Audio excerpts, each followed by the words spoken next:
Para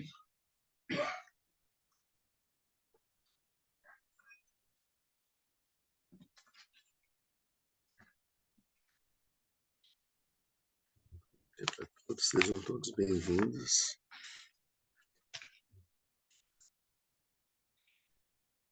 Estamos fazendo o nosso estudo do quinto tratado de Maitreya, que é o Mahayana Uttara Tantra Shastra, né? No sentido, o ensinamento último, né? O mais sublime do Mahayana.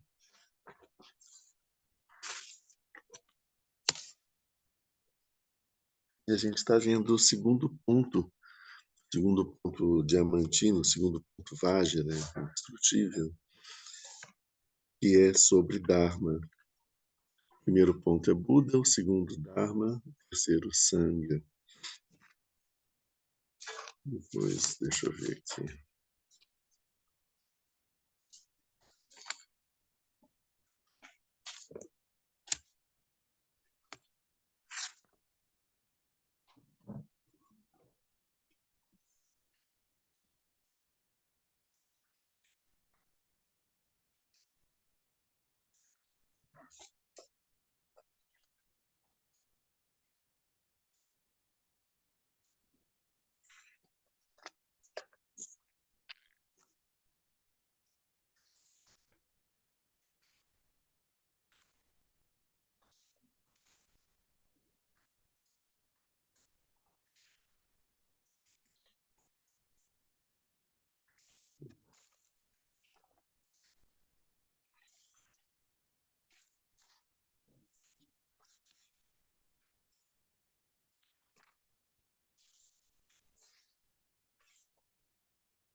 Depois vem as três joias, o despertar, as qualidades do Buda e as ações do Buda. É interessante que a gente tenha essa estrutura aqui na nossa peça do refúgio. Não sei se vocês separaram. Vamos ver. A peça do refúgio diz primeiro, no Buda, primeiro ponto Vajra. No Dharma, o segundo ponto Vajra, que a gente está vendo agora. Na Sublime Assembleia, que é o terceiro ponto, a Sangha. Eu tomo refúgio até o despertar. Aqui a gente está falando das três joias e está falando da possibilidade, da existência do despertar, que é uma possibilidade que existe para todos os seres. Como que a gente chega ao despertar? No mérito resultante da minha prática da generosidade das demais paramitas. O caminho para chegar ao Lama, despertar. Oi? perdão, Lama, tá sem o vídeo, tá? Perdão interromper. Liguei sem querer, desculpa.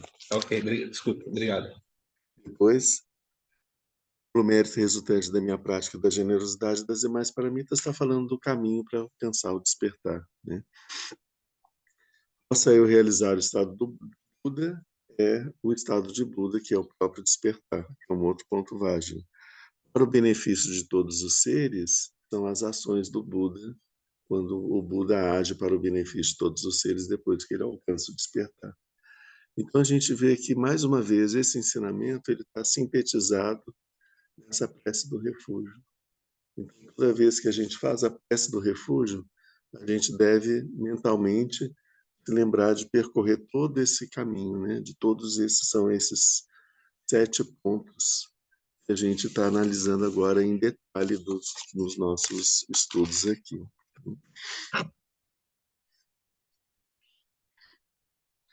Então, a gente já tinha visto alguma coisa sobre o significado do Dharma, que a gente viu no nosso primeiro encontro, e sobre suas características, né? Nós vimos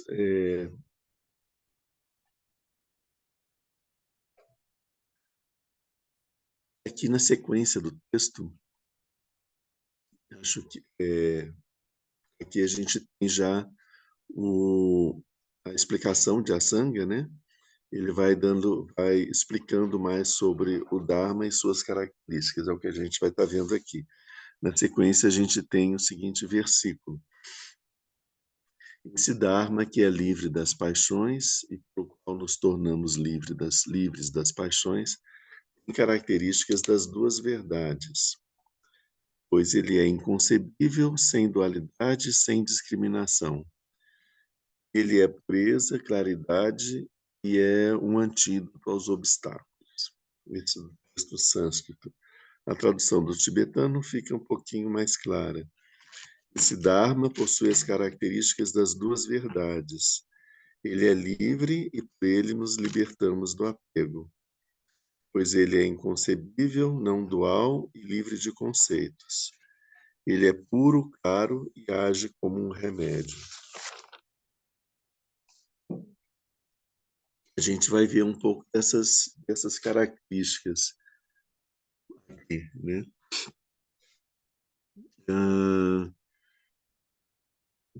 A gente precisa recordar que quando a gente está falando de Dharma, é sempre importante a gente ter alguns elementos, né? Um primeiro elemento é a questão Dharma no sentido de é um ensinamento do Buda. Isso é um dos sentidos do Dharma. Então a gente está falando de ensinamentos.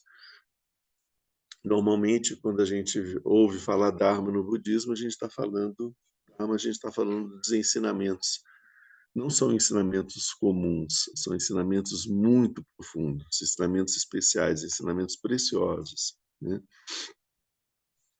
Nós temos vários tipos de Dharma. Por exemplo, a gente está estudando o Dharma, aqui a gente está estudando o Dharma de Maitreya, né? O ensinamento de Maitreya, né? Que é um ensinamento do Buda Shakyamuni, dado por Maitreya. Então, a gente está vendo o Dharma do Buda. A gente poderia estar vendo o Dharma de Jesus, o Dharma de Krishna, se nós estivéssemos em outros contextos religiosos. São ensinamentos sagrados e profundos dados por outros seres, então são Dharma, né? E quando a gente adquire, a gente busca essa, a gente toma refúgio no Dharma, né? Eu tomo refúgio no Dharma, não estou falando, eu tomo refúgio no Dharma do Buda. Eu tomo refúgio no Dharma, não importa de quem tenha sido o em que emitiu esse Dharma. Por quê? Porque Dharma é o quê? É esse ensinamento mais profundo, esse ensinamento sagrado, esse ensinamento sublime, né? Então, se ele foi, não importa de onde ele veio, né? Ele é um ensinamento essas características, então é o Dharma para mim. Nesse ensinamento eu tomo refúgio, né? Então, esse é um sentido de Dharma. A gente tem o sentido de Dharma também no sentido de verdade, porque o Dharma, como ele corresponde, como a gente viu, né, que o Dharma tem esse sentido de as coisas como elas são, a talidade, né, as coisas como elas realmente são, os fenômenos como eles são, nós mesmos como nós realmente somos, nós mesmos, né? Isso tem o mesmo sentido da natureza de Buda, que é a verdadeira realidade nossa e a verdadeira realidade do fenômeno. Então, Dharma ele tem esse sentido de verdade, a verdadeira natureza de mim e de todas as coisas. Então, isso também a gente tem que considerar quando a gente fala em Dharma, a gente também está falando desse aspecto do Dharma. Então, o Dharma como ensinamento, ele é um Dharma que está relacionado com o caminho do despertar, porque o ensinamento é um ensinamento que nos leva para o despertar. E o Dharma, enquanto verdade absoluta, a verdadeira natureza dos seres, é a própria mente desperta. Então, ele representa tanto a causa do despertar como o fruto do despertar. Dependendo de como a gente está, do que a gente está falando, a gente está falando do Dharma como esse estado último, né? Último no sentido de não existe nada mais além disso, mais sublime, né? Que é a própria manifestação pura da mente de Buda, que é o despertar, mas a gente está falando também do caminho que leva a isso. Aqui a gente está falando dos ensinamentos que um ser desperto, como o Buda, nos deu para que nós pudéssemos também alcançar o mesmo despertar. Portanto, o início do caminho, o percurso do caminho e o fim do caminho, todos esses três aspectos estão contidos nessa palavra que é o Dharma. A gente viu também que o Dharma, ele é a primeira característica dele, né, segundo esse comentário do Asanga, a inconcebibilidade,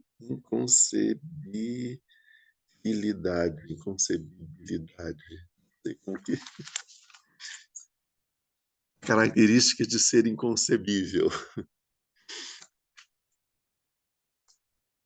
que ele fala aqui, Dharma é inconcebível.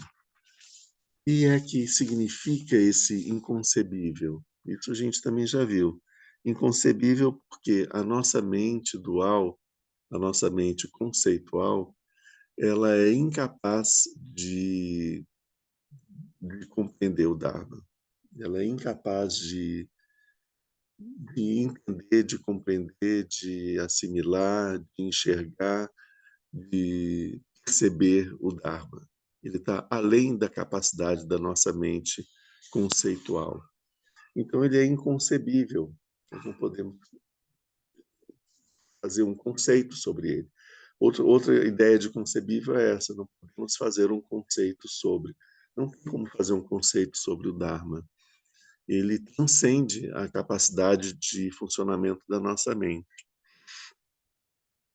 e de compreensão da nossa mente, né? Não só da nossa mente, como também da inteligência artificial. A inteligência artificial, nós já vimos que ela é binária, né? No nosso último café ali, né? Ela é dual, né? E ela é construída pela nossa mente conceitual. Que o Dharma representa o encontro com as coisas tais quais elas são, né? Isso é esse aspecto da mente. Então, ele é inconcebível. Veja que quando eu falo que o Dharma é inconcebível, eu estou falando uma mentira, porque inconcebível é um conceito da nossa mente, né? Então, ele também não é isso, porque isso é um conceito da nossa mente. Toda vez que a gente fala, a gente coloca ele dentro de uma caixinha da nossa mente, do funcionamento habitual. A gente fala, ah, tá, entendi, o Dharma é inconcebível, né? A gente não entendeu absolutamente nada, né? A gente só deu um nome para ele, a gente colocou um rótulo, né? Demos uma carimbada, mas a gente não sabe ainda o que é esse Dharma. Ele não é esse carimbo também. Mas como então, né? Como que a gente pode falar sobre o Dharma se a gente não, se ele está além de todos os conceitos? É impossível, é impossível. Mas a gente tem que fazer a gente precisa fazer alguma coisa. Então, nós vamos utilizar os conceitos para nos dar uma ideia, uma noção de uma direção de mais ou menos do que é que se trata o Dharma. Mas é importante que a gente saiba que esses conceitos são conceitos e a gente, depois que a gente conseguir ter alguma noção, a gente tem que pegar esses conceitos e jogar fora. A gente não pode ficar agarrado a eles, né? Então, um dos primeiros conceitos é esse, as primeiras características, porque o, isso significa que o Dharma, se ele está além de todos os conceitos, significa que o Dharma não tem características. As características são atributos da nossa mente conceitual que classifica as coisas e diz isso é bonito, isso é feio, isso é sublime, isso é vil, isso é interessante, isso não é interessante, né? Isso é um aspecto importante, isso não é importante. Tudo isso é o funcionamento da nossa mente habitual, né? O Dharma está além disso, né? Mas a gente precisa de descrevê-lo de alguma forma para a gente ter uma noção do que é. Então, as primeiras das 3 qualidades do Dharma são, primeiro, que ele é inconcebível. Segundo, a não dualidade. Essa não dualidade mostra que ele não está, não, o Dharma, ele não está dentro da nossa visão conceitual do mundo, que a gente classifica as coisas, como eu acabei de falar, né? Existente, não existente, bonito e feio, próximo, distante, alto, baixo, sublime, desprezível. Tudo isso são conceitos duais, né? Então, a gente estabelece, a nossa mente estabelece 2 polos que são opostos e que se anulam, né? Por exemplo, existir, não existir, né? 2 polos que se anulam. Ou então, sim e não, né? 0 ou 1,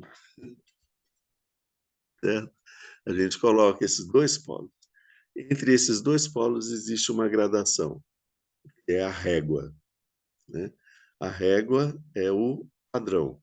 Aí a gente pega essa régua e a gente sai medindo as coisas com essa regra e vai vendo o quanto que as coisas são bonitas, o quanto que as coisas são feias, o quanto que isso é interessante, o quanto isso é desinteressante, o quanto que isso está próximo, o quanto que está distante. Isso a gente está aplicando essa régua, né? Régua, a regra, o padrão, né? A régua é um padrão de distância, né?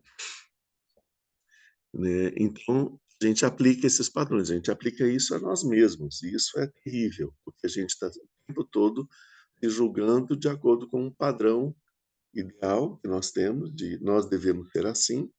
Então, sempre que a gente está dentro, num nível elevado dentro desse nosso padrão, nós estamos satisfeitos porque nós estamos agindo da forma correta. E quando nós distanciamos desse padrão, né, interno, a gente se sente mal e tem uma visão negativa sobre nós mesmos, né? Mas esse padrão, essas réguas, elas são apenas instrumentos da mente conceitual. Eles podem ter alguma utilidade em algum aspecto da nossa vida, mas eles não representam a realidade, né? A gente tem que entender. A realidade transcende esses padrões, transcende essas réguas, né? Então, o Dharma tem uma característica de ele não obedecer nenhum padrão, absolutamente nenhum padrão, né? E o terceiro, a ausência dessa conceitualização diferenciadora. O Dharma não compactua com os conceitos da nossa mente que classificam as coisas. Então, ele olha para esses conceitos e ele esses conceitos não significam nada para o Dharma. Isso é um modo de funcionamento modo de funcionamento habitual da nossa mente. Habitual, não que seja, a nossa mente não funciona assim sempre. Ela funciona de outras formas também. A nossa mente também funciona na forma de mente de Buda, como mente de Buda. A mente de Buda está presente em nós o tempo todo, nunca deixou de estar presente. A mente de Buda ela não tem começo e não tem fim, né? Não tem início e não tem término. Não tem um momento em que nós alcançamos um estado, a partir de agora começou a minha mente a funcionar como mente de Buda. Não, ela está sempre presente. Ela só não é percebida, né? A questão é como que nós nos identificamos com a nossa mente conceitual e a gente não percebe a natureza da mente de Buda, mas ela está ali, presente. Em alguns momentos da nossa vida, ela está presente. A gente está convivendo com ela, a nossa mente conceitual ela quietou, ficou quietinha, não tá funcionando e a gente não está se dando conta disso. Mas a nossa mente está ali, para a luz, funcionando como mente de Buda. Mas a gente sente que a gente está naquele momento que a gente não tá pensando nada, ou a gente se distrai com alguma outra coisa e não percebe, né? Mas esse é um estado que está o tempo todo presente. Por isso que é possível para nós alcançarmos o despertar. Todas as pessoas, todos os seres. Porque a mente de Buda está sempre presente, plenamente presente em todos nós. A diferença é que a gente não reconhece. A gente não reconhece por quê? Por causa da ignorância fundamental, que é a ignorância sobre nós mesmos. Nós não achamos que que a mente de Buda está em nós. Nós não acreditamos nisso. A gente fala, não, eu sou um ser comum. A gente sempre chega nesse ponto. Eu sou um ser comum, né?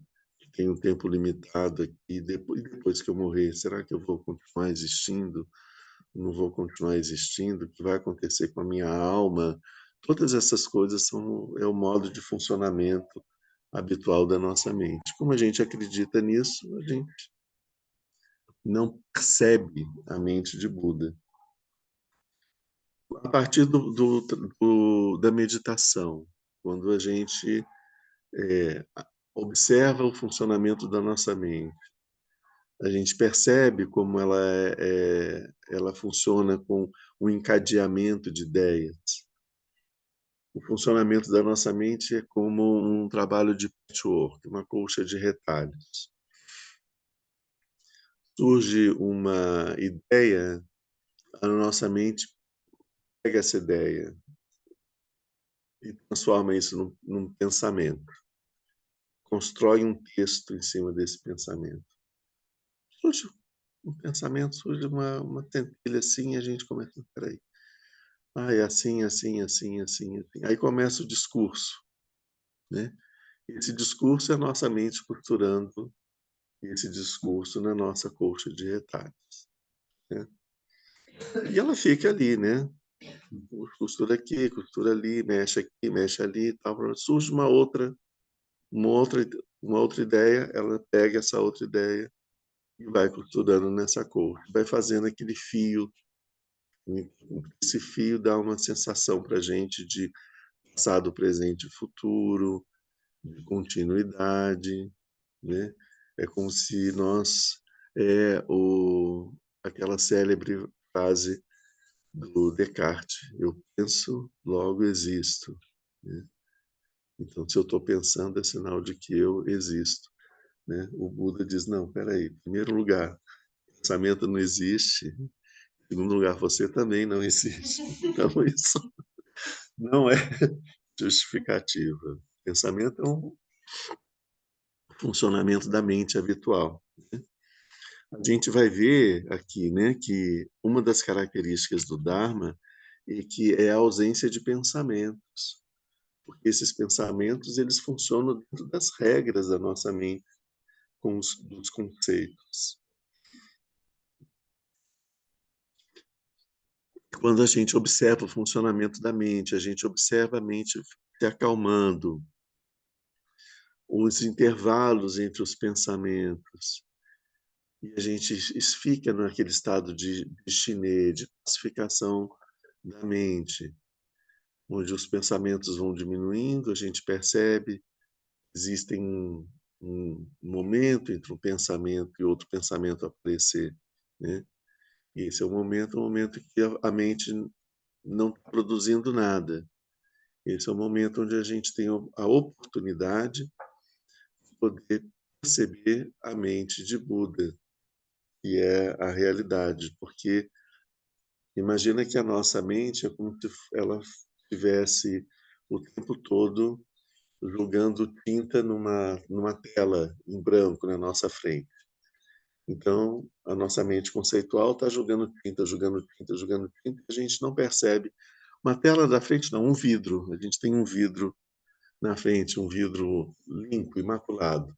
A nossa mente conceitual está jogando tinta, tinta, tinta, tinta, tinta. Ela joga a tinta e a tinta escorre, porque ela não consegue. Essa tinta é uma tinta especial, né? Ela bate no vidro e escorre, né? Mas durante o momento ela fica ali no vidro, depois ela escorre. Aí, um momento, a mente vai fazendo isso mais devagar, tem um momento que ela dá uma paradinha. Aí a tinta toda escorre, ficou só o vidro imaculado. Aí ela vai e joga uma tinta de novo. Começou a passar de novo, a funcionar de novo. Aí ela dá uma acalmadinha, fica o vidro imaculado. Aí vem uma emoção, né? Vem uma lembrança, vem uma emoção. É as tintas que a nossa mente vai julgando. Aí passa aquilo, volta, o vidro está ali imaculado. Então, nesse momento entre uma função mental e outra, quando nada, a mente não está produzindo nada, a gente está diante desse vidro imaculado, né? Como eu falei aqui, que é a clara luz, que é a mente de Buda. Então, é um momento onde existe a possibilidade da gente encontrar a clara luz, perceber essa clara luz. E aí a gente percebe que existe algo além do funcionamento da nossa mente e que a nossa mente ela é um aspecto pequeno, limitado, e que a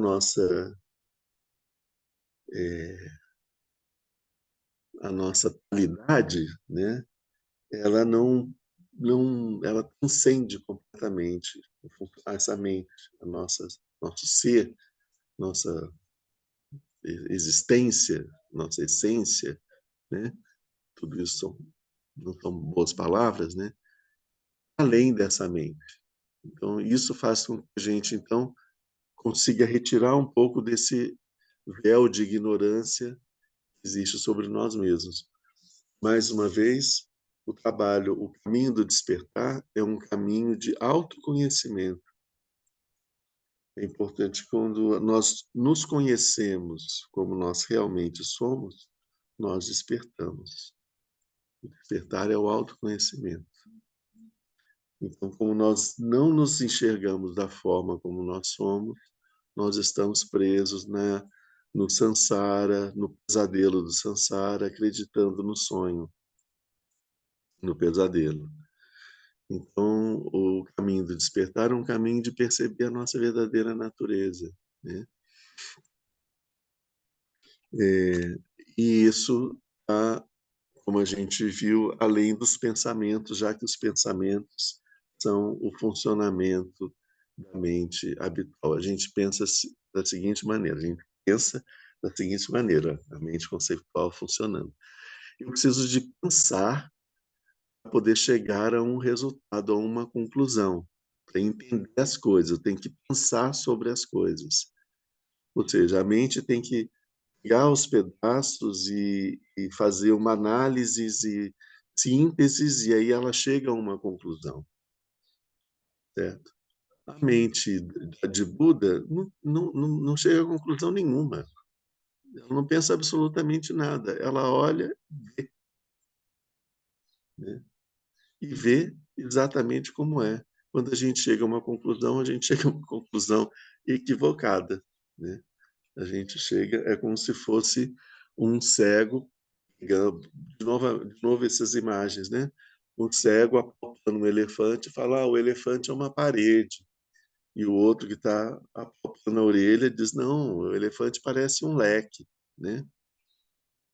Isso é a nossa mente apontando o elefante da realidade. Cada pedaço a gente vai estar entendendo a gente não tem como ter a visão plena das coisas, porque a nossa mente conceitual ela é cega, né? O que é a imagem que aparece nos 12 elos interdependentes, a gente pode dar uma olhada depois geralmente na roda do Sansara, a gente tem em volta os 12 elos, né? Os 12 elos são um encadeamento de processos mentais que fazem com que a gente fique sempre preso no samsara, né? A gente, falando assim rapidamente, esses 12 elos, eles podem representar tanto uma existência, né? Desde o momento em que eu morri até o momento em que eu morro de novo, ou seja, o espaço que eu passo no bardo, o espaço que eu passo, que eu chego, tudo que acontece quando eu entro dentro do útero, quando eu nasço, quando eu vivo, adoeço e morro. Então, esse é um ciclo completo, né? Depois que eu morri, eu volto para aquele ponto inicial. Esse ciclo é relacionado com a vida, mas também está relacionado com o ciclo do nosso dia. No momento que eu desperto, tudo que acontece durante o dia, até o momento que eu durmo e até o momento que eu chego dentro do sono profundo.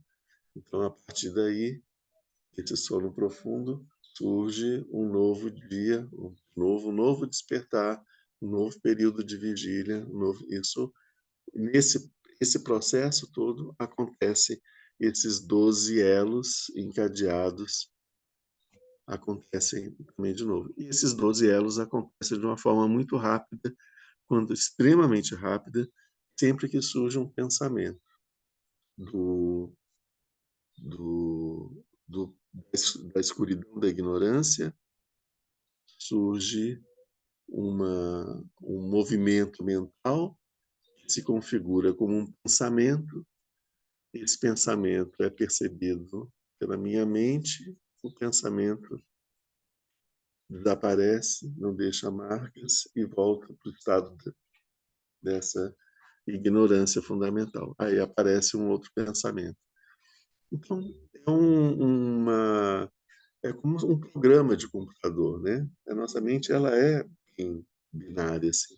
É aquele programa, você dá um start, ele liga, ele tem que colocar os programas todos em funcionamento, aí pronto, o computador está funcionando. Aí você desliga. Aí ele faz todo o processo de desligamento. Aí você liga, faz todo o processo de ligamento.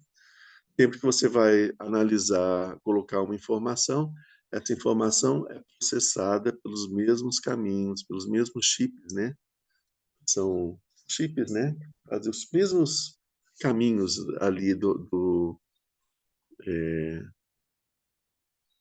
de processamento. Eu não entendo bem sobre processamento, mas os mesmos caminhos, o mesmo processo. Isso é como a nossa mente funciona.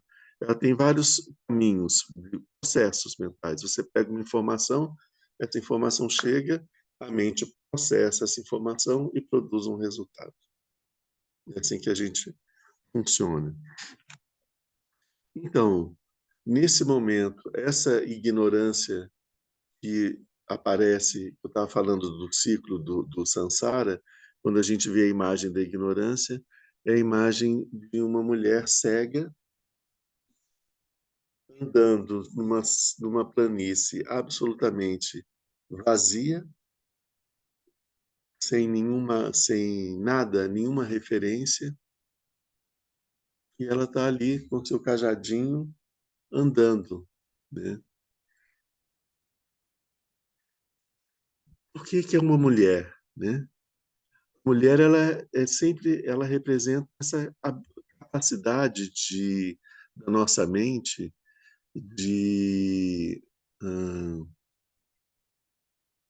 essa, essa capacidade, essa claridade, a claridade da nossa mente, a inteligência da nossa mente, né? Tanto que a gente vai ver, ela é sempre representada de uma forma feminina, né? A Prajnaparamita aparece como uma mulher, né? A sabedoria é representada como uma mulher na nossa tradição ocidental. Então, esse aspecto de inteligência, de percepção, de luminosidade da nossa mente é apresentado de uma forma feminina. E a ignorância é essa mesma aspecto feminino luminoso da nossa mente cego. Então, ela não consegue ver as coisas, né? Por isso é representada uma mulher cega. Tá, essa imagem está dizendo o aspecto inteligente da nossa mente está bloqueado, não está funcionando, está cego, está travado, né? Isso é representação da ignorância. Isso significa o quê? Quando nós olhamos para nós mesmos, nós não nos vemos, porque nós somos cegos para nos perceber. Então, como que nós lidamos com a nossa verdadeira natureza? Caminhando num espaço sem nenhuma referência, né? Imagina um salar daqueles assim de, né, uma extensão vasta que não tem um matinho, não tem uma árvore, não tem nada, só aquela planície, não tem nem uma ondinha assim que levanta para você poder dizer aqui está mais alto e ali está mais baixo. Não, é tudo liso, plano. E a mente cega, tateando, tentando perceber alguma coisa. É assim como nós funcionamos habitualmente. Quando aparecem pelo efeito do karma, começam a aparecer as formações kármicas que vão dar origem aos pensamentos, a nossa mente se apega a isso e acaba achando, entendendo que isso é a sua natureza, né? É o que vai surgir a ideia de um eu. Bom, vamos voltar aqui para o Dharma, né? Que é justamente o oposto dessa ignorância cega, né? O nome em sânscrito avidya, né? A significa negação, né? Vidya é conhecimento transcendental, conhecimento é, primordial. Então, avidya significa o não conhecimento primordial. Esse o que significa ignorância. Ignorância é o quê? Ignorância do conhecimento primordial, ignorância do yesh, do conhecimento transcendente. Mas a gente está falando do Dharma, que é o contrário disso. Ele é vidya, ele é esse conhecimento transcendente. Outras características do Dharma que são apresentadas aqui é a pureza, caráter luminoso do Dharma, manifesto, o remédio contra os obstáculos. Esses primeiros três aspectos, o fato do Dharma ser inconcebível, não caber em nenhuma caixinha, não conseguir, não se situar em nenhuma escala de dualidade, de não ter nenhum conceito que possa agregar a ele para dar características para ele. Esses, esses três aspectos são relacionados com uma característica importante do Dharma, que é a quarta, que é a terceira nobre verdade. As duas primeiras verdades falam sobre o sofrimento e a origem do sofrimento. Estão relacionadas com a criação do samsara. As outras duas verdades, a extinção do sofrimento e o caminho para a extinção do sofrimento, estão relacionados com o nirvana. Então, a terceira nobre verdade diz que o sofrimento ele pode se extinguir. A gente viu que a origem do a causa do sofrimento é a ignorância. Então, a terceira nobre verdade diz que a ignorância pode desaparecer, pode acabar, né? O sofrimento pode acabar, pode se extinguir, desde que se extinga a ignorância. A terceira nobre verdade corresponde ao nirvana, ao estado onde não existe o sofrimento, porque não existe ignorância. Então, um estado onde nos libertamos completamente do sofrimento, porque nos libertamos da ignorância. Esse estado é semelhante ao despertar, né? Um estado onde não existe ignorância e, portanto, também não existe sofrimento. Então, aqui se insere o Dharma. Uma característica do Dharma é que o Dharma, como o Nirvana, ele é a extinção da ignorância. Ele é, então, inconcebível e a extinção da ignorância significa a extinção dessa nossa mente conceitual a eliminação dessa mente conceitual completamente, desse funcionamento da mente conceitual. Então, a gente está no estado onde só está funcionando a mente de Buda na sua plena natureza e a claridade da clara luz, as coisas são como elas são, né? É... Ah, e aí, ao mesmo tempo, esse,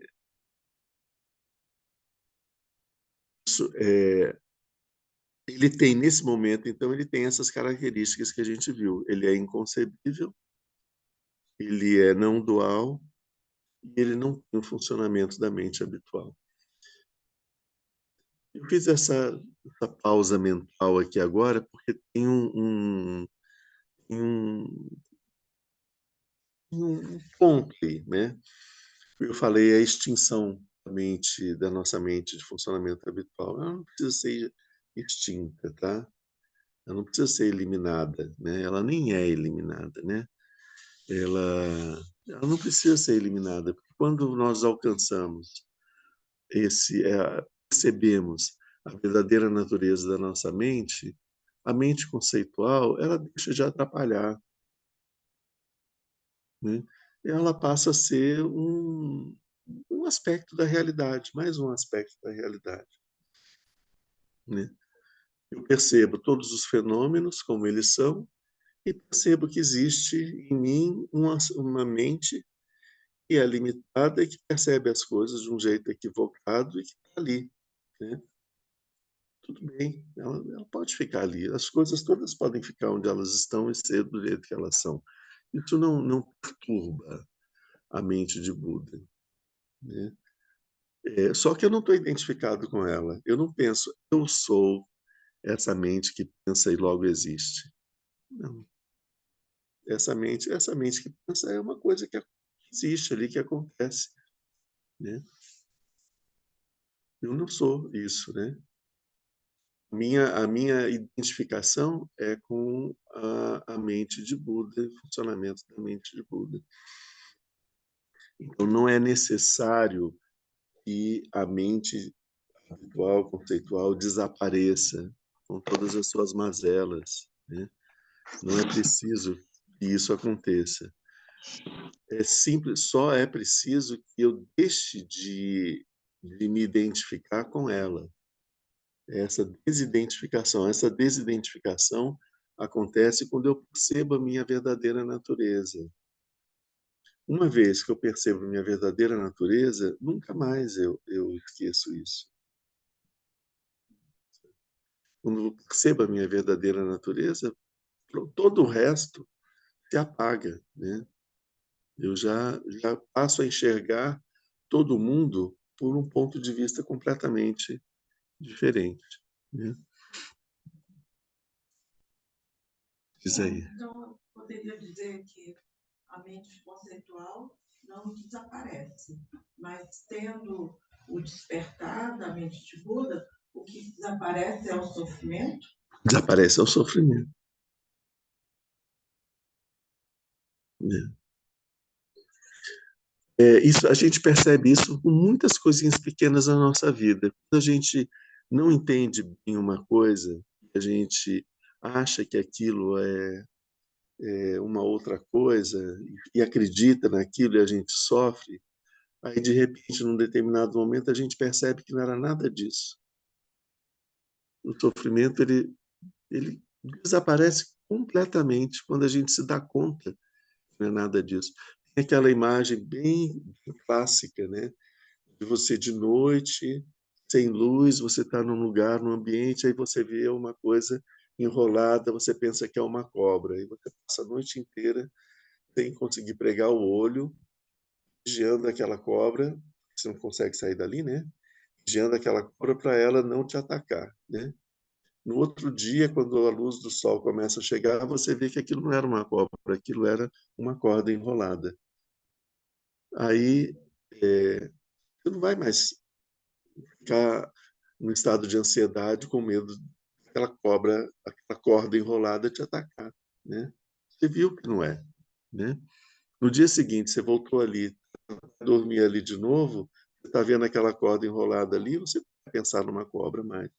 Você vai dormir tranquilamente, porque aquilo deixou absolutamente de fazer sentido, né?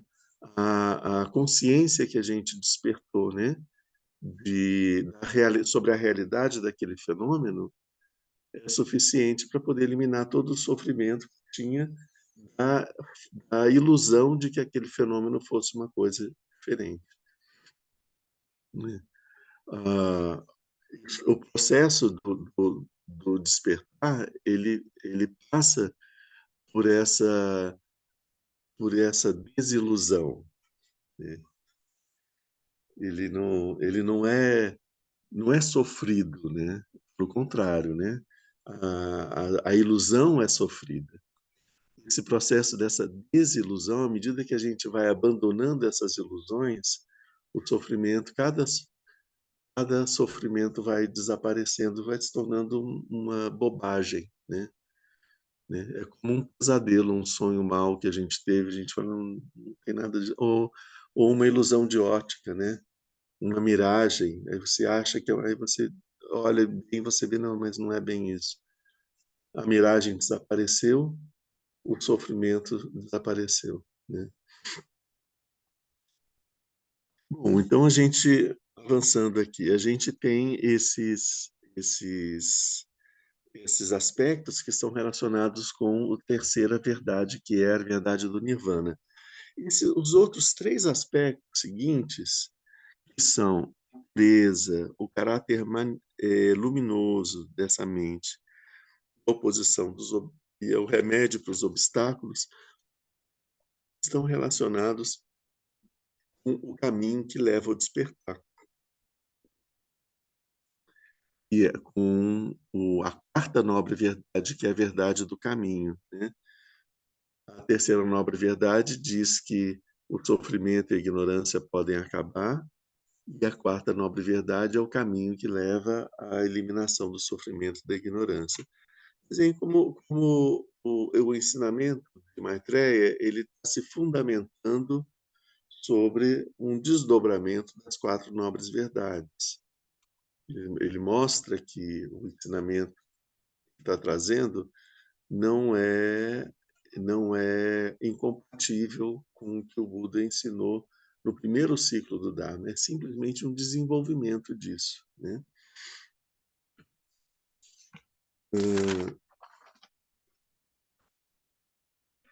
A gente vai abordar isso mais um pouquinho para frente, a gente vai chegar lá. Vamos seguir aqui mais pegar um pouco o comentário do Jamgon Kongtrul sobre esses versículos, né? Ele diz que o raro e sublime Dharma é mostrado como tendo essas 6 ou 8 qualidades. As primeiras 3 constituem no fato de que ele é inconcebível, ele não pode ser agarrado por um entendimento conceitual, a gente já viu isso. Ele é livre dos 2 véus, os véus do karma e dos venenos mentais. Então, quando a gente fala dele ser não dual, também nesse conjunto de coisas, a gente também tem o sentido de que o Dharma ele não está é, que o fato dele ser não dual significa que ele é não duas outras coisas que são associadas à nossa mente habitual, que são o karma e os venenos mentais. Então, esse é o ponto que eu queria abordar aqui agora. Como que o Dharma ele tá além do karma e dos venenos mentais. O que são esses venenos mentais? O karma a gente já viu, as ações que nós fazemos, as nossas ações físicas, mentais e vocais, né? Elas produzem marcas na nossa mente e fazem com que a gente repita essas ações. Essas ações produzem sofrimento. Quando elas são equivocadas, elas produzem sofrimento, tanto para nós quanto para os outros e para o meio ambiente, né? Então, Sempre que você faz uma ação negativa, você é o primeiro a sofrer, embora você não perceba. O outro a sofrer é o outro, mas sofre também o ambiente em volta, tudo, né? A ação ela é intensa em todas as direções, né? Ah, isso a gente já viu algumas vezes quando a gente falou sobre o karma.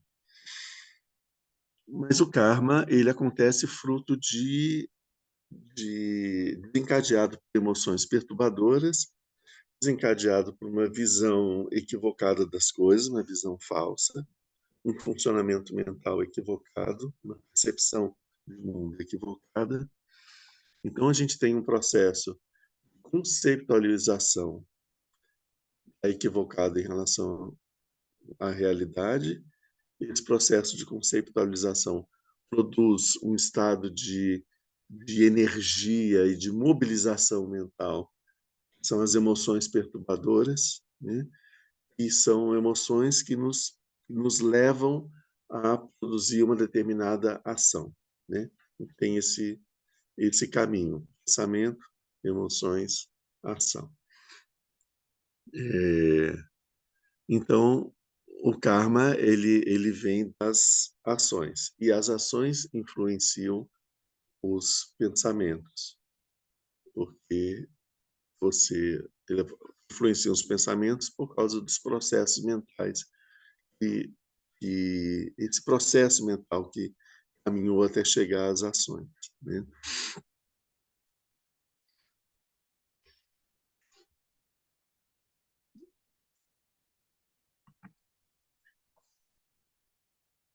E esses venenos mentais? Esses venenos mentais, eles surgem a partir do momento em que a gente não nos enxergamos como nós somos, nós nos identificamos com um eu, com um ego, um eu.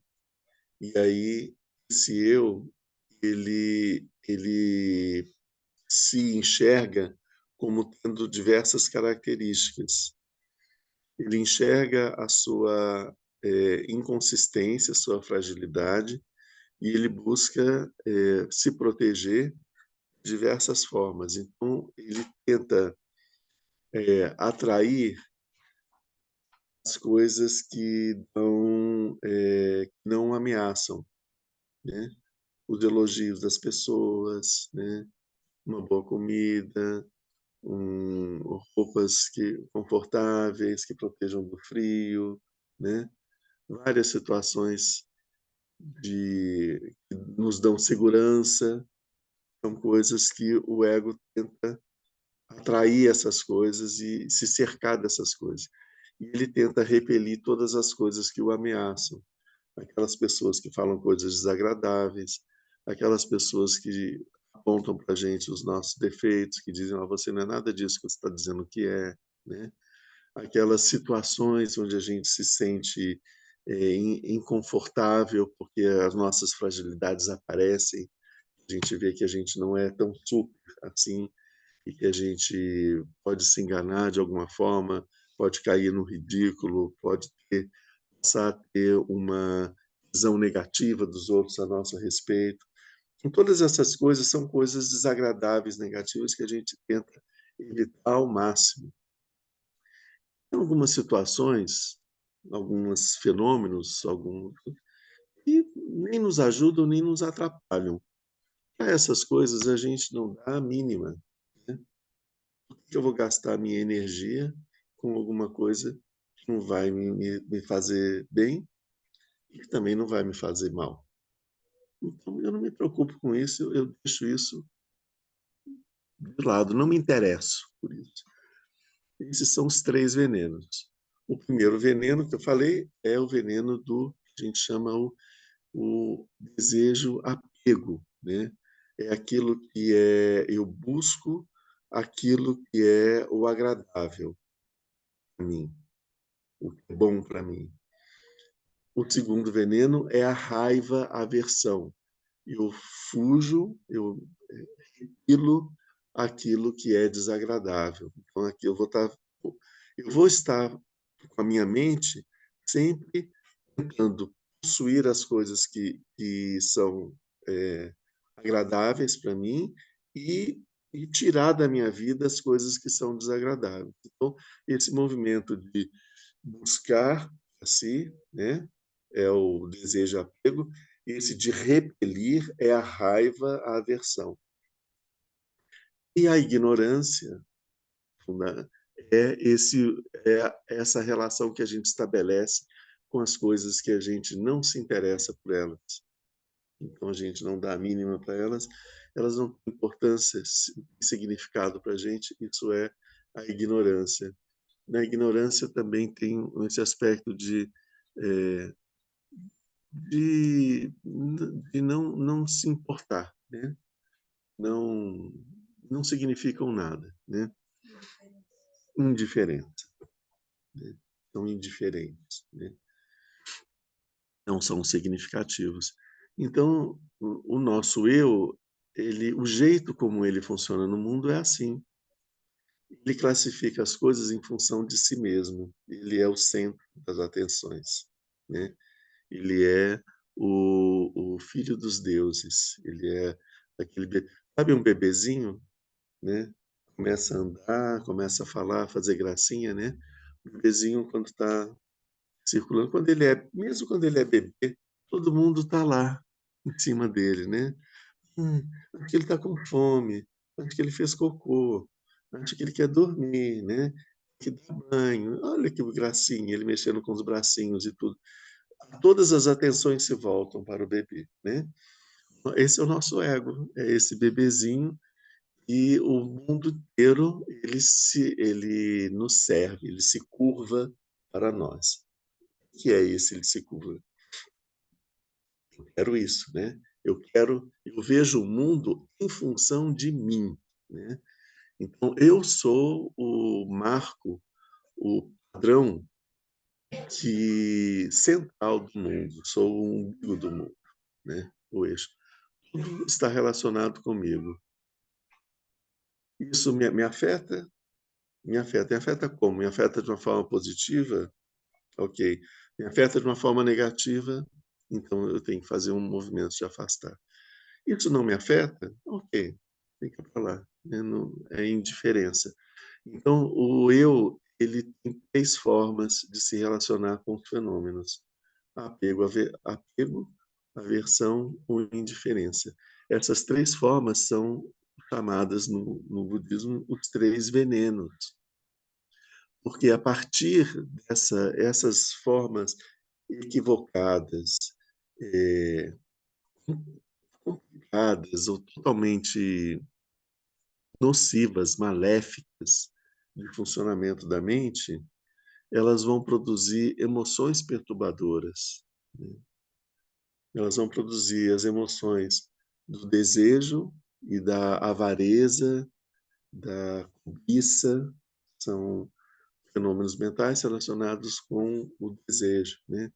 A raiva, a aversão, a agressividade, a irritabilidade, são fenômenos que estão ligados à raiva, né? O chegar lá, vou chegar lá.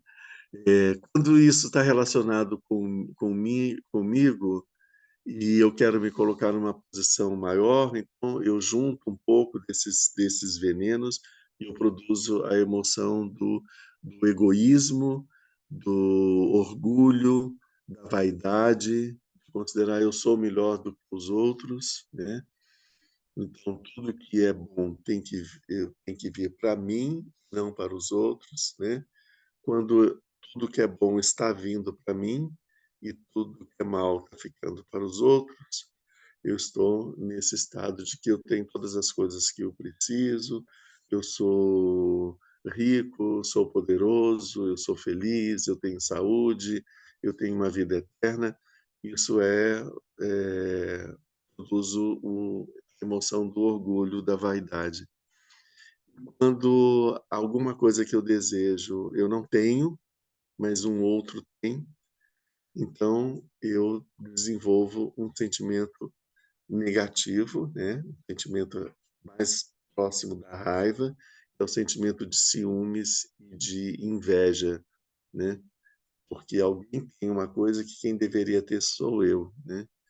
Então, eu desenvolvo esse sentimento de ciúmes e de inveja. Então, geralmente, ele tem um aspecto destrutivo que é, se eu não posso ter, ninguém pode ter também. Então, eu vou destruir aquilo, né? Ou então eu vou querer tomar aquilo para mim, né? Ou roubando, ou matando o outro, ou fazendo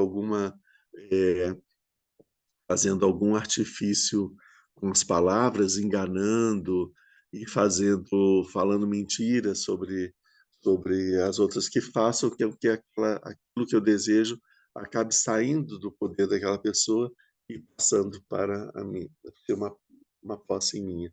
Então, esses são os funcionamentos dessas emoções, são chamadas emoções perturbadoras. Faltou a indiferença, né? A indiferença, ela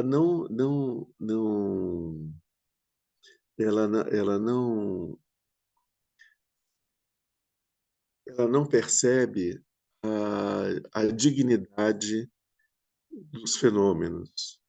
O que eu estou querendo dizer com isso?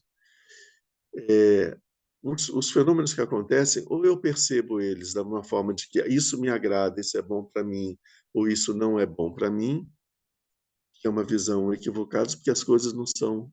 Não estão, por exemplo, uma laranja, ela não está nem aí se ela vai me agradar ou não, por ser laranja. Ela é uma laranja e pronto.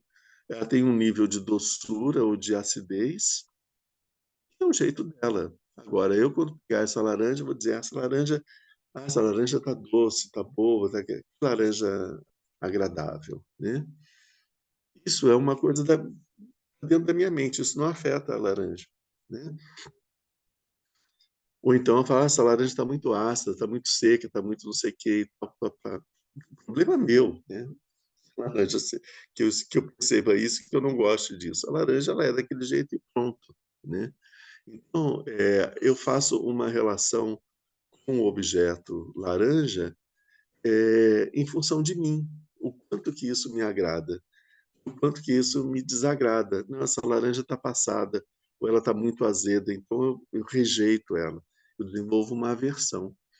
Se esse fenômeno ele nem tem o poder de acender os meus olhos com cobiça, ou então de produzir um fenômeno de aversão em mim, ele não, ele não serve para nada para mim. Então, eu não estou nem aí para ele. Se ele existe, se não existe, se ele sofre, se não sofre, né? Eu sou indiferente. Essa indiferença bem é uma forma bastante, como é que eu vou dizer, arrogante do funcionamento da nossa mente. A gente está dizendo para as coisas o seguinte: ou vocês me agradam, ou vocês me desagradam. Se vocês não fizerem nenhuma coisa nem outra, eu não estou nem aí para vocês. Ah, estão me agradando? Que bom. Então, continuem assim. Estão me desagradando? Então, vocês vão ver a minha raiva, a minha aversão e tudo, né? Se não me agrada nem desagrado, eu nem percebo a sua existência, né? Então, dessas três maneiras, o eu não consegue estabelecer uma relação digna. Por isso que eu falei que falta dignidade. Digna em relação às coisas. Qual que é essa relação digna? Que a gente pensa assim: tá, então a indiferença não é nem nem apego e nem aversão. Então, a indiferença deve ser. Então, a gente deve ter um estado de indiferença. Esse é o que a nossa mente conceitual ela estabelece. Não, eu agora não sinto nem apego nem aversão pelas coisas. Eu sinto indiferença por tudo, né? Como se fosse neutro. Mas essa indiferença, essa neutralidade, ela está relacionada com o quê? Com como as coisas me afetam enquanto eu, né? Isso não tem a ver com a percepção das coisas como elas são. A percepção das coisas como elas são O eu não existe, não me interessa o que eu pense, o que eu sinta, o que eu deseje. As coisas são como elas são, eu quero ver as coisas como elas são. Então, eu não vou ver elas como algo, uma forma utilitária. Esse modo de funcionamento do eu é um modo utilitário. Ele vê as coisas, o quanto que é uma coisa perversa, assim, bastante psicopata mesmo, né? O quanto que as coisas são interessantes para mim e o quanto que as coisas não são. Se elas são interessantes, então eu quero.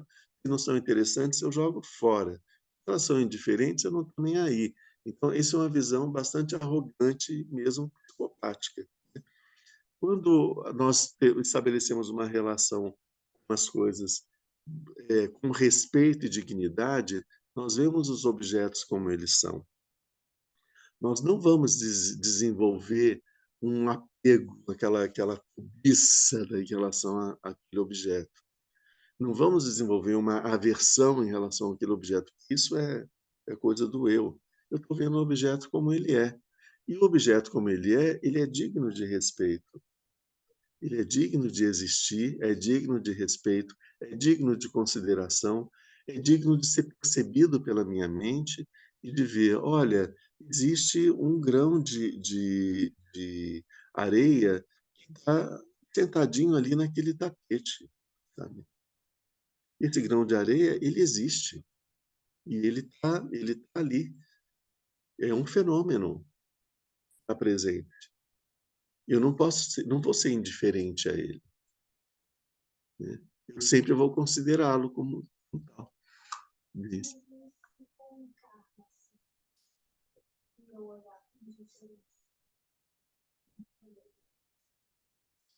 Aí a gente tem outros aspectos assim do que a gente chama de indiferença. Essa palavra indiferença, ela é uma palavra um pouco difícil, né? É, a gente, a palavra que a gente usaria seria equanimidade. E é você não perceber as coisas nem com apego, nem com aversão e nem com indiferença.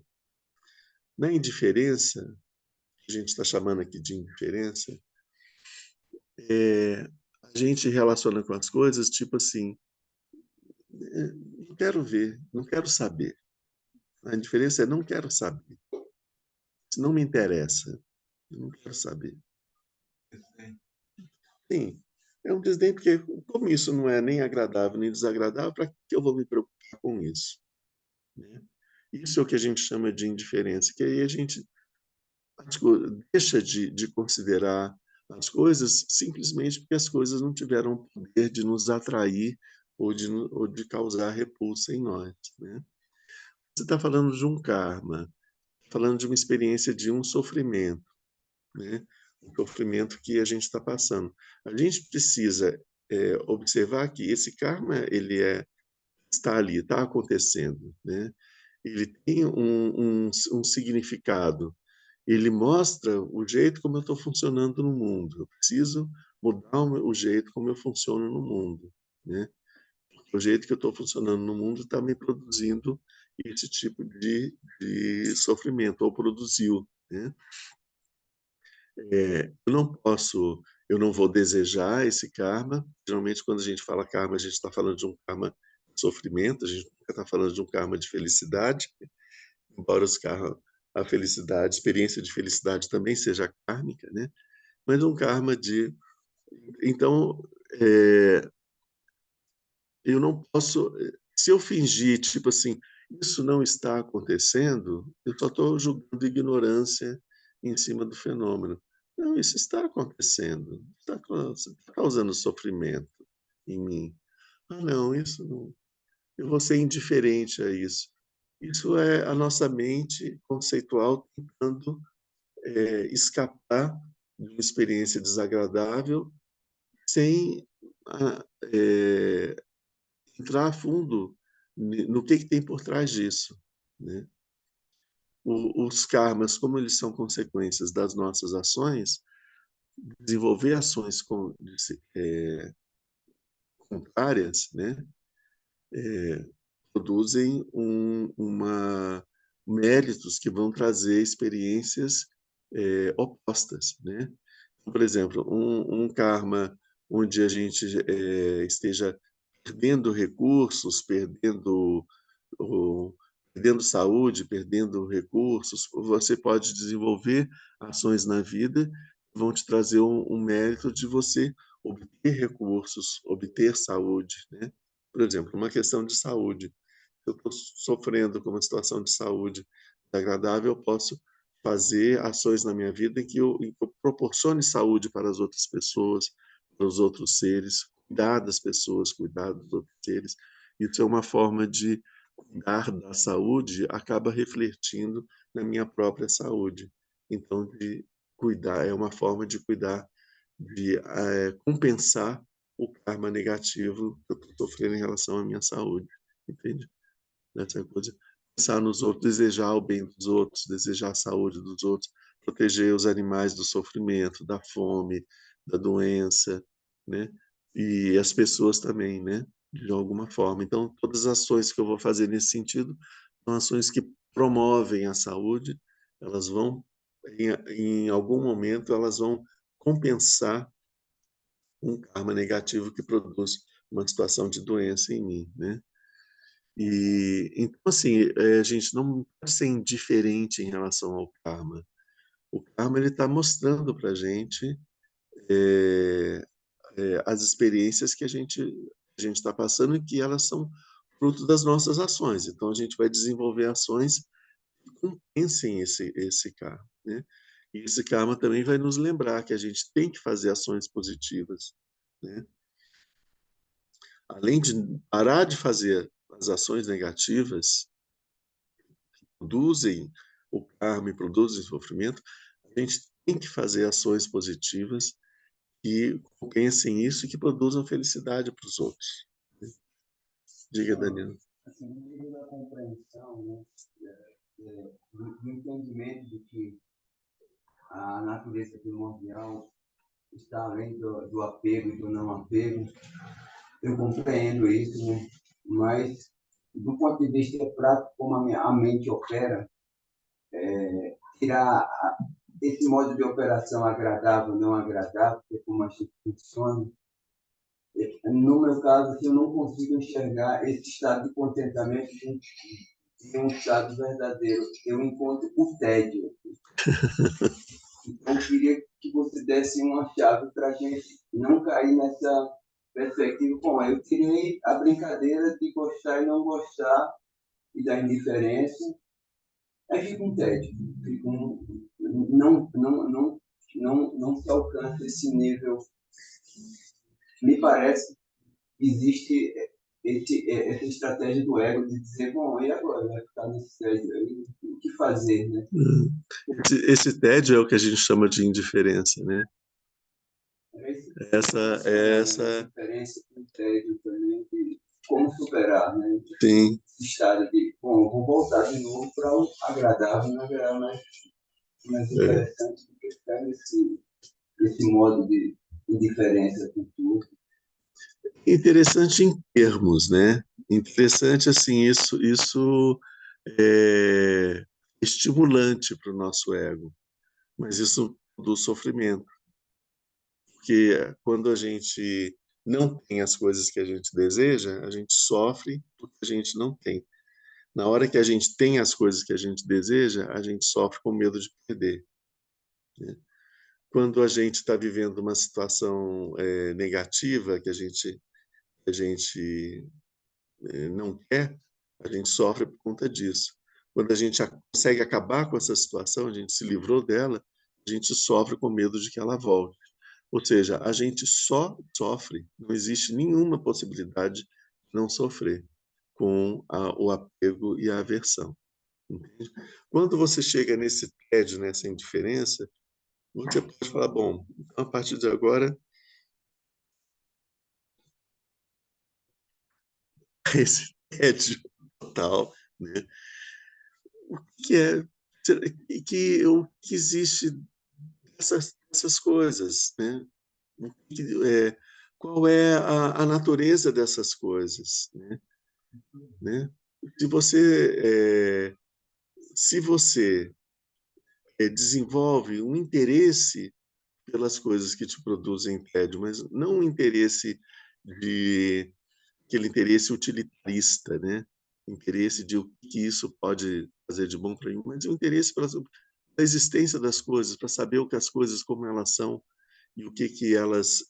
Você começa aí é possível aparecer uma coisa que a gente não está falando aqui, mas que passa tudo isso, é o que a gente chama de que é o amor, né? Até então, a gente só está funcionando no modo de funcionamento egoísta, de autossatisfação, né? As coisas são úteis para me fazer bem, para me sentir bem, ou então elas me causam mal. Então, sabe, a coisa é sempre voltada para o eu primeiro, eu sempre, eu sempre, eu sempre. Quando a gente tira essa visão utilitária das coisas, a gente começa a tentar enxergar as coisas como elas são, aí é possível aparecer o amor, que é o desejo de que as coisas sejam felizes e elas se desenvolvam, e a compaixão, de perceber o sofrimento que existem nas pessoas, nos seres, né? Aí surge o amor e a compaixão. Porque o amor e a compaixão não tem nada a ver com eu. O que a gente, se existe um eu que sente o amor, isso não é amor, isso é apego. O que o eu sente é apego. O eu não sente amor. Amor e compaixão não tem relação com o eu. Em relação são, são emoções que surgem a partir do outro, não do eu. Me parece meio assustador essa zona, né? Quando a gente se depara com tirou esse jogo do agradável e não agradável, você se depara com esse tédio, mas imediatamente o ego ele tem esse vazio, esse coisa meio se a vacuidade ou não, mas ele quer ocupar de alguma coisa imediatamente utilitária. Eu começo a perceber isso. Bom, eu tenho que fazer alguma coisa, porque eu não estou fazendo nada. Isso também é assustador, tá? Que eu vou fazer alguma coisa para me trazer algum tipo de satisfação, né? Mas Sim. me parece que se deparar com esse vazio, esse vácuo, esse tédio, vai gerar essa compaixão. Sim, você precisa sair de dentro de você, né? Sair de dentro de você e buscar encontrar com o outro, né? E pensar qual eu tenho consciência de quais são as minhas necessidades, meus desejos e tudo, e o outro, né?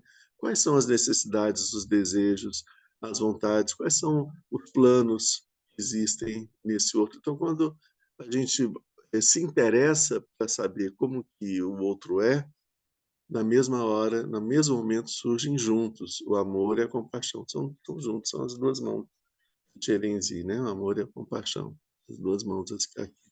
Porque surgem juntos com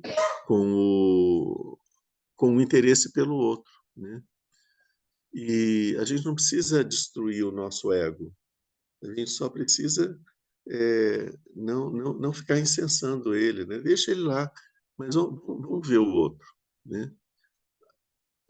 Quando a gente fazendo assim, a gente elimina esse funcionamento baseado nos três venenos. É muito importante a gente estar atento a essa questão desses três venenos. Eles sempre vão produzir uma experiência de sofrimento para todo mundo, né? Não é só sofrimento para os outros, não é só sofrimento para a gente. Eu estou fazendo sofrimento para mim, eu estou fazendo para os outros. Eu estou causando sofrimento para os outros, eu estou causando para mim também. E das duas maneiras eu estou causando sofrimento também para o meio ambiente também sofre, né? Ele não vai ser um meio agradável, né? Sim. Verso psicopático, né? O ego, o eu, ele é um psicopata. A gente tem que ter cuidado com isso. Um psicopata maligno, né?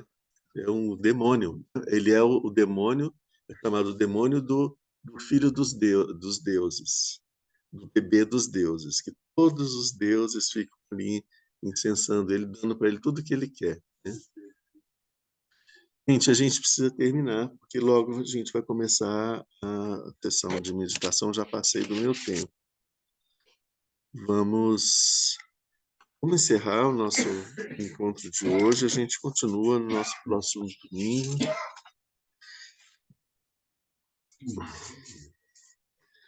Graças a essa virtude, tendo realizado rapidamente o Mahamudra, possa eu conduzir a esse estado todos os seres sem exceção. Pela graça do Buda que obteve os 3 corpos, pela graça da imutável verdade do Dharma em si e pela graça da infalível aspiração da Sangha, possa essa súplica de dedicatória realizar-se tal como ela é.